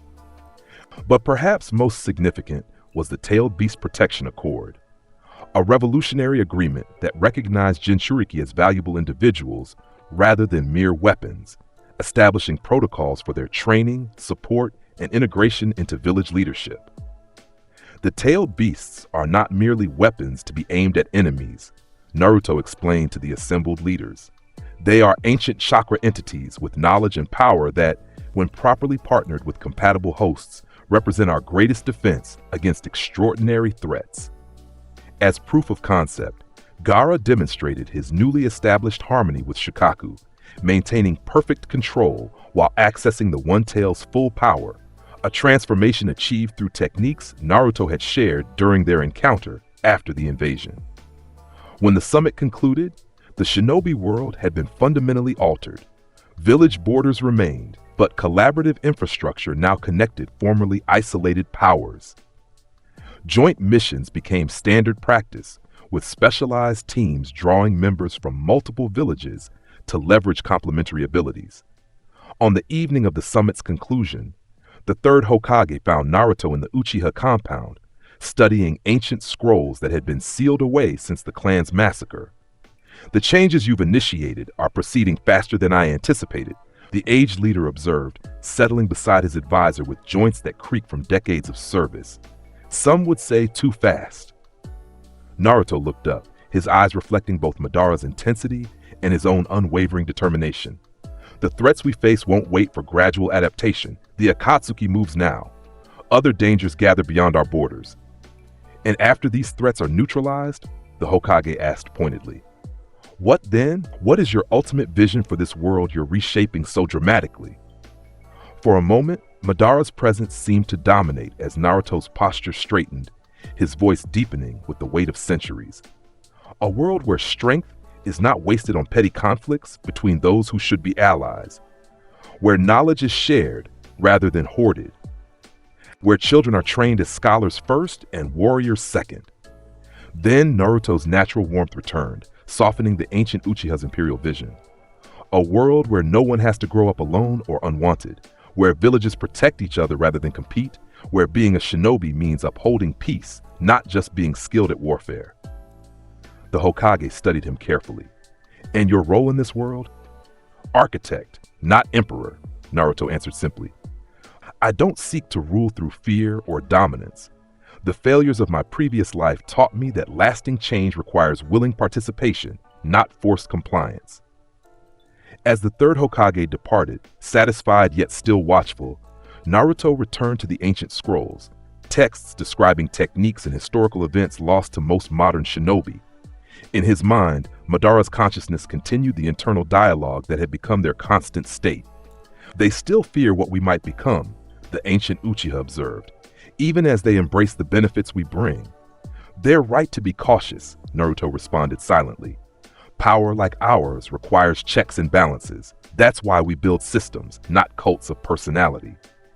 Systems can be corrupted, as we both know too well. Then we build better ones, with transparency and shared authority. Your original error was believing only you could implement your vision. My contribution is understanding that lasting change requires trust and collaboration. As night fell over a village transformed by their unique partnership, Naruto Madara continued planning the next phase of their shared vision. The Akatsuki would soon make their move against the remaining Jinchuriki. Orochimaru remained at large, his obsession with Uchiha power now focused on the unprecedented abilities Naruto had demonstrated. And beyond these known threats lurked others that even Madara's ancient knowledge could only partially anticipate. Remnants of the Otsutsuki clan, dimensions beyond their own, and powers that had slumbered since the formation of the shinobi world itself.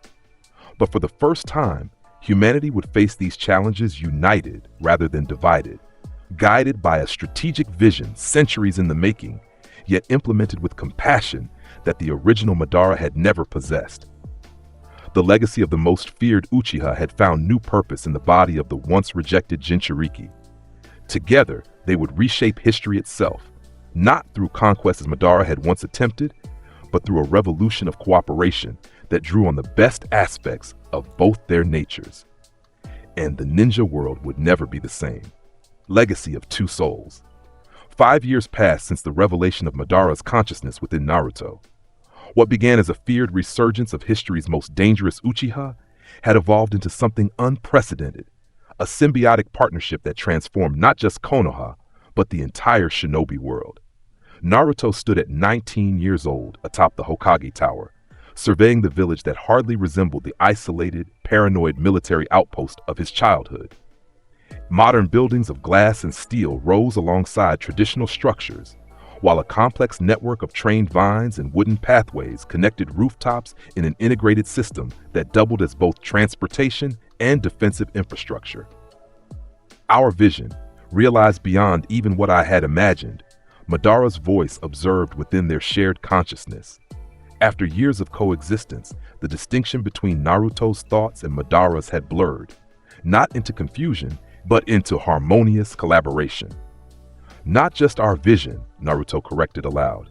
Everyone's contributions made this possible. And it was true. The transformation had accelerated beyond any single person's design, taking on organic momentum as barriers between villages diminished and collaboration yielded technologies and techniques that would have been impossible in isolation. The Shinobi Union, once a tentative alliance, had evolved into the central governing body for international missions and security. Each village maintained its cultural identity and internal governance, but shared resources, intelligence, and specialized training created efficiencies that benefited all members. Most remarkable was the change in Jinchuriki's status. Once feared and isolated weapons, the nine-tailed beast hosts now formed the core of an elite diplomatic security force that mediated conflicts and responded to extraordinary threats. Under Naruto's guidance, each had established functional partnerships with their tailed beasts, accessing power that previous generations had only glimpsed. Lord Advisor, a voice called from behind him. An Anbu operative materialized in a kneeling position. The Hokage requests your presence for the final security briefing before tomorrow's summit.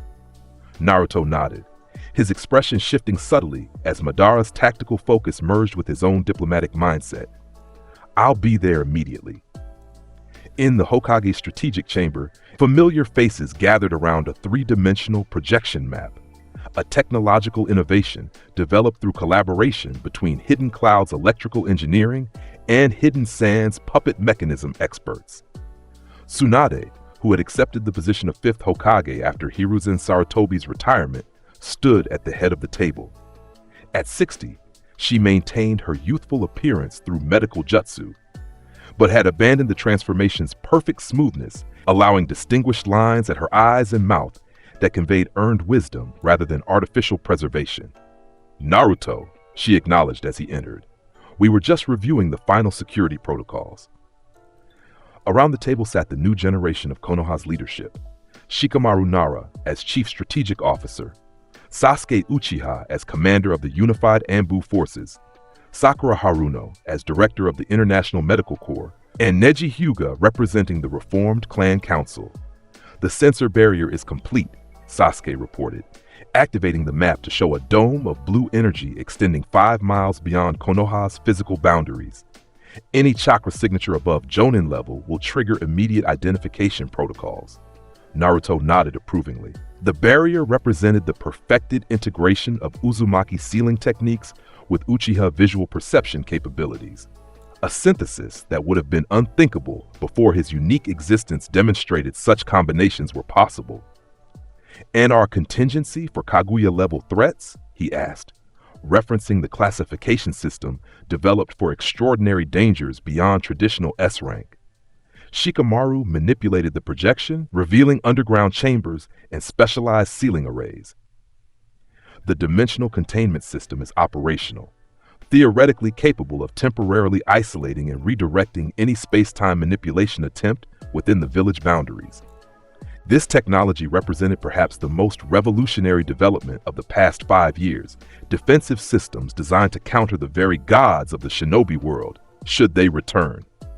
Knowledge from Madara's encounters with Otsutsuki threats, combined with Naruto's unprecedented chakra control and modern research techniques, had yielded protections previous generations couldn't have imagined. Tomorrow's World Shinobi Summit will have representatives from 27 nations, Tsunade continued, including for the first time delegates from beyond the traditional hidden village system. This expansion of diplomatic relations to include non-shinobi powers had been Naruto's initiative, recognizing that true peace required integration with conventional nations, not just agreements between military villages. As the briefing concluded, Tsunade held Naruto back with a gentle hand on his shoulder. When the others had departed, she studied him with the critical eye of both a medical expert and a leader who had watched him grow from troublemaker to world changer. "The integration is progressing," she observed clinically. "Your chakra signature shows less distinction between the original patterns." Naruto nodded, understanding her concern. "It's intentional, not absorption. We're choosing to harmonize rather than compete for dominance." "And the long-term prognosis? Will Naruto eventually disappear into Madara, or vice versa?" He smiled, an expression that combined Naruto's warmth with Madara's confident assurance. "Neither. We're becoming something new, something neither of us could have been alone. Madara's vision tempered by my compassion, my determination guided by his experience." Tsunade's medical training made her skeptical of such metaphysical claims, but the evidence was undeniable. The being before her demonstrated the best qualities of both consciousnesses: Madara's strategic brilliance without his ruthless extremism, Naruto's empathetic leadership without his former impulsivity. "The Yamanaka clan's monitoring confirms your assessment," she acknowledged. "Though I admit, I sometimes miss the knucklehead who used to paint graffiti on the monument."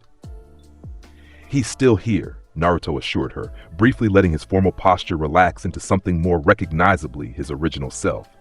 "Just improved." That evening, Naruto walked through Konoha's streets, observing the final preparations for the summit. Unlike previous diplomatic gatherings held in fortified compounds with restricted access, this event would take place in open plazas throughout the village, a physical manifestation of the transparency and integration the new shinobi world embraced. Citizens recognized him, offering respectful nods rather than the fearful avoidance or exaggerated deference that might have greeted Madara in his original lifetime. Children trained in the Reformed Academy system waved enthusiastically, seeing not the feared reincarnation of a legendary Uchiha, but the architect of their peaceful world. At Ichiraku Ramen, now expanded into a proper restaurant rather than a small stand, Naruto took his usual seat. Some habits, it seemed, transcended even the merging of ancient souls. "The usual, Lord Advisor?" Tucci asked with a grin that acknowledged the formality as a joke between old friends. "Just Naruto when I'm here," he reminded the chef, a ritual exchange they'd maintained through years of transformation. As he ate, Sasuke joined him, settling on the adjacent stool with the quiet confidence he'd developed since learning the truth about his clan and redirecting his life's purpose. "Final security sweep is complete," the Uchiha reported, ordering his own meal with a casual gesture. No anomalies detected. Naruto nodded, sensing the unasked question beneath the professional update. "You're still concerned about the Otsutsuki intelligence from the Dimensional Scouts." Sasuke didn't bother denying it. Their connection, forged through shared Uchiha heritage, though manifested differently, made deception pointless. "The energy fluctuations match the patterns you predicted. They're moving again, crossing dimensions toward our plane." "As expected," Naruto acknowledged. but not for the reasons they came before. We're not just preparing defenses, we're preparing negotiations. Sasuke raised an eyebrow skeptically. Negotiating with gods? With advanced beings who have their own motivations and limitations, Naruto corrected. Madara's original error was seeing them only as powers to be harnessed or threats to be eliminated. My contribution is recognizing that even entities of their caliber can be reasoned with when presented with appropriate alternatives. This blending of perspectives, Madara's comprehensive understanding of cosmic threats with Naruto's inherent belief in resolution through understanding, characterize their unique approach to leadership. Neither purely militant, nor naively optimistic, but pragmatically hopeful. The chakra fruit they seek can be synthesized, Naruto continued, lowering his voice, though the restaurant's privacy seals ensured their conversation remained confidential. Sakura's research team has demonstrated viable alternatives that don't require harvesting entire populations. Tomorrow's summit includes presenting this option through the dimensional communication array. Sasuke absorbed this with thoughtful silence. 5 years ago, he would have scoffed at offering scientific solutions to godlike invaders. Now, having witnessed the unprecedented advancements created through collaborative research, he recognized the potential. And if they reject the alternative? He asked finally. Naruto's eyes shifted briefly, the blue irises flickering with the pattern of the eternal Mangekyo Sharingan before returning to normal, a visual reminder of the power that remained available if diplomacy failed. Then we demonstrate that this world is no longer the vulnerable target it once was, he answered simply. The next morning dawned clear and bright over Konoha as delegates from across the known world gathered for the summit. Unprecedented security measures operated invisibly throughout the village, while cultural exhibitions and technological demonstrations created an atmosphere of celebration rather than tense negotiation. At the central plaza, Naruto took his position beside the 5 Kage, who now functioned as regional representatives within the larger Shinobi Union framework. Though offered numerous opportunities to assume official leadership titles, he had consistently declined, preferring to serve as an advisor without formal authority, a lesson learned from Madara's previous life about the limitations of ruling through personal power rather than systematic reform. Distinguished delegates, Tsunade began the proceedings, her voice carrying across the assembled crowd. We gather today not merely as allies, but as architects of a transformed world. As she spoke, Naruto surveyed the gathering with senses that extended far beyond normal perception. The merged consciousness he now embodied could simultaneously track hundreds of chakra signatures, analyze subtle energy fluctuations in the atmosphere, and maintain awareness of dimensional stability through techniques that combined Uchiha visual prowess with Uzumaki sensory capabilities. Everything proceeded according to plan until precisely noon, when a ripple passed through reality itself, subtle enough that only Naruto and a handful of specialized sensors detected it. Their earlier than predicted, Madara's aspect noted within their shared mind. "But we're ready," Naruto responded internally as he made a subtle hand signal to Sasuke, who immediately activated the village's advanced defense protocols without disrupting the ongoing ceremonies. The dimensional breach occurred not as a destructive explosion or dramatic portal, but as an elegant folding of space, a technique refined beyond the crude methods used in previous incursions. 3 figures materialized on a rooftop overlooking the plaza, white-skinned, horned humanoids with otherworldly eyes that reflected their Otsutsuki heritage.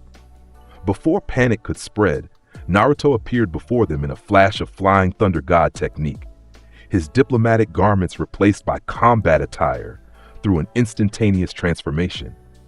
Emissaries of the Otsutsuki, he addressed them calmly, speaking in a language that few on Earth would recognize. The ancient tongue of their clan, extracted from Madara's memories of historical encounters. Your arrival is anticipated, though premature according to calculated dimensional transit times. The central figure, clearly the leader, showed momentary surprise before composing their features into regal indifference. "You speak our language, human vessel, and you expected our coming. Interesting." "More than expected," Naruto replied, activating a sequence of seals that materialized a containment barrier around the rooftop. not to trap the visitors, but to create a neutral negotiation space. We've prepared alternatives to the traditional harvest you seek. The revelation that these humans understood the Otsutsuki's true purpose and had prepared countermeasures clearly unsettled the visitors. Their previous harvests had relied on ignorance and technological superiority, advantages that no longer existed. What followed was a negotiation unlike any in shinobi history. Representatives of humanity engaging with interdimensional entities as equals rather than victims or worshippers. Naruto Madara's unique existence proved crucial. Madara's historical knowledge providing context for Otsutsuki motivations, while Naruto's innovative thinking presented alternatives that even these ancient beings hadn't considered. By sunset, the summit had transformed into an unprecedented diplomatic achievement. The Otsutsuki representatives departed with research samples of synthetic chakra fruit and dimensional stabilization technology, offerings that satisfied their core needs without requiring planetary devastation. In exchange, they provided knowledge about other dimensions and threats beyond even Madara's awareness, information that would further accelerate humanity's development and security. As delegates celebrated this unexpected breakthrough, Naruto stood apart on the Hokage monument, watching the village lights illuminate the evening. The peaceful resolution represented everything his merged existence had been working toward. Strength that commanded respect rather than fear, knowledge that created options beyond conflict. Sasuke joined him, having overseen the deactivation of emergency defense systems now that the immediate situation had resolved. "You predicted this years ago," he observed, not bothering to hide his impressed tone, "that they would come seeking the fruit, but could be persuaded toward alternatives if we develop the right technologies." Naruto nodded, acknowledging the observation. Madara's perspective provided insight into their motivations. My perspective suggested that even godlike beings can change when presented with better options than destruction. The Uchiha studied his friend, the boy who had once been his rival, then his counterbalance, and now his most trusted ally despite housing the consciousness of his clan's most controversial ancestor. "What happens now?" Sasuke asked. "With this threat neutralized, at least temporarily?" Naruto smiled, gazing toward the horizon beyond Konoha's boundaries. "We continue building. This is just the beginning of what humanity can become when unified rather than divided.